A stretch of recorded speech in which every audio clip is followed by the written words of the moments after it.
आज मैं आप लोगों को टैक्स के बारे में बताने जा रहा हूं।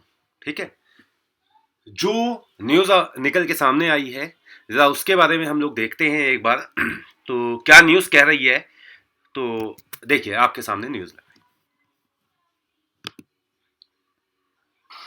Scheme for taxation of virtual digital assets. There has been a phenomenal increase in transaction in virtual digital assets. The magnitude and frequency of these transactions have made it imperative to provide for a specific tax regime. Accordingly, for the taxation of virtual digital assets, I propose to provide that any income from transfer of any virtual digital asset shall be taxed at the rate of 30%. इसका मतलब क्या है कि आपकी कुछ भी profit होगा तो उसमें आपको कितना परसेंट टैक्स देना पड़ेगा? 30% टैक्स, 30% टैक्स आपको पे करना पड़ेगा। ठीक है, इसके बाद यहां पे बात खत्म नहीं होती, इसके आगे देखिए क्या कहा है। 0%. No deduction in respect of any expenditure or allowance shall be allowed while computing such income.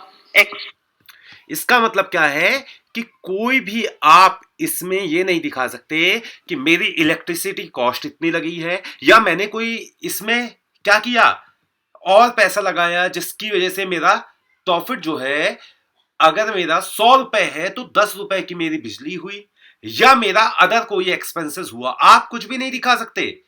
आपको 100 रुपए का प्रॉफिट हुआ है तो इट मीन्स आप सीधे 30 रुपए आप उनको दीजिए। इसके बाद आपको देखना है कि आपके अदर एक्सपेंसेस क्या है। यहां तक क्लियर है? तो इसके आगे देखते हैं क्या कहा गया है। तो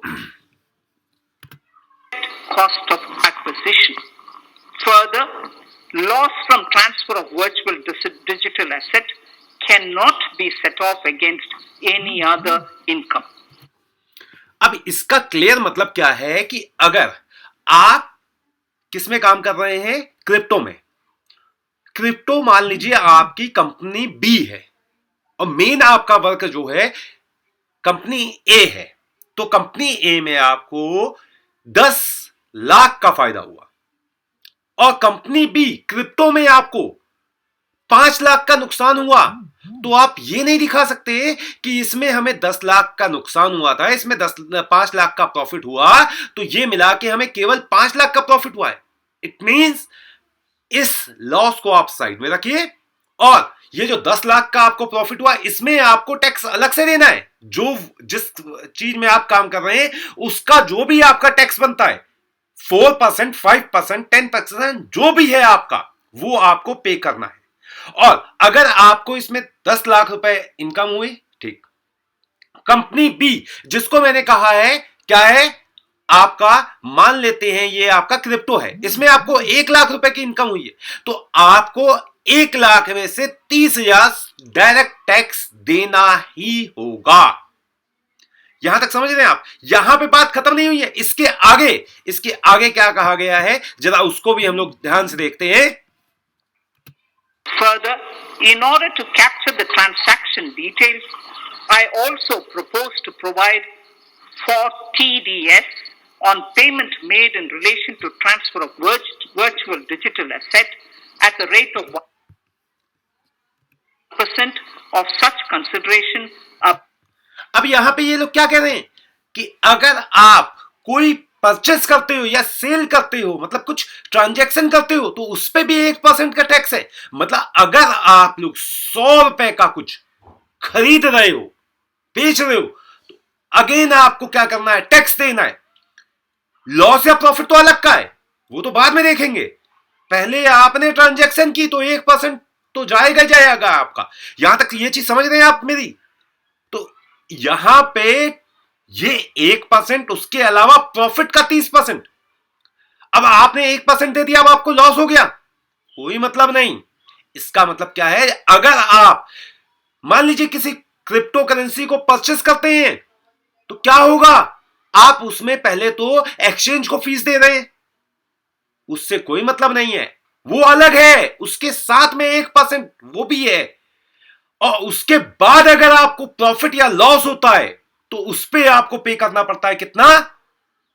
अगर प्रॉफिट है तो 30%, लॉस है तो आप अदर इनकम का जो आपका सोर्स है उससे आपको कोई मतलब नहीं। यहां तक क्लियर है? इसके आगे भी है। किसमें? अगर आप क्रिप्टो करेंसी को सेंड या रिसीव करते हैं तो उस पे भी है, जरा देखते हैं उसमें भी क्या बोलते हैं। A monetary threshold. Gift of virtual digital asset is also proposed to be taxed in the hands of the recipient. अब कह रहे हैं अगर गिफ्ट, फॉर एग्जांपल मेरा अकाउंट बाइनेंस में है, बाइनेंस से मैं अगर किसी अदर एक्सचेंज में, मान लेते हैं केयू कॉइन में मैं ले आ रहा हूं अपने पैसे को, तो उसमें भी मुझे क्या टैक्स देना होगा ये पता नहीं। और फॉर एग्जांपल अगर मैं अपने ही किसी दूसरे अकाउंट पे, जैसे मान लीजिए अपने वाइफ के नाम पे या भाई के नाम पे या किसी के भी नाम पे मैं ट्रांसफर कर रहा हूं, क्या उस पर मुझे टैक्स देना है? तो यहां पे आपको अभी हर तरीके से टैक्स, बट इन सारी चीजों के बाद भी एक सबसे बड़ी पॉजिटिव चीज क्या है कि 2017 की बात की जाए तो उस टाइम पे सिर्फ और सिर्फ बैन का था, आज तक सिर्फ बैन बैन बैन।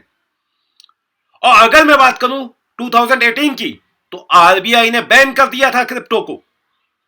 आरबीआई ने सीधे नॉर्म्स निकाला था कि आप क्रिप्टो को परचेज या सेल नहीं कर सकते हैं। बट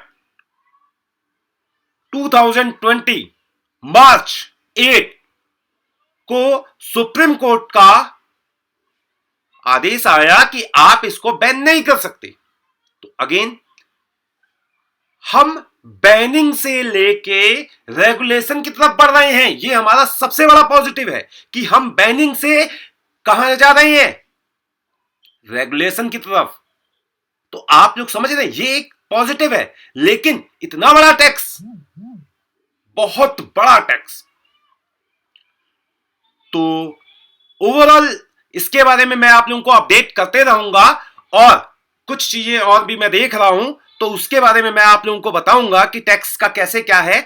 और मुझे लगता है कि इसमें कुछ ना कुछ चेंजेस आएंगे और जो आने बहुत जरूरी हैं।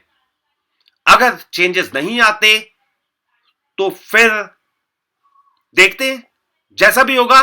तो अगर आप लोगों को अगर आप लोगों को वीडियो अच्छा लगा हो तो लाइक करें, सब्सक्राइब करें और शेयर करें।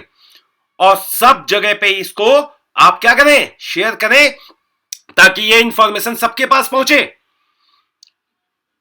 ठीक है, चलिए, okay, bye bye, take care.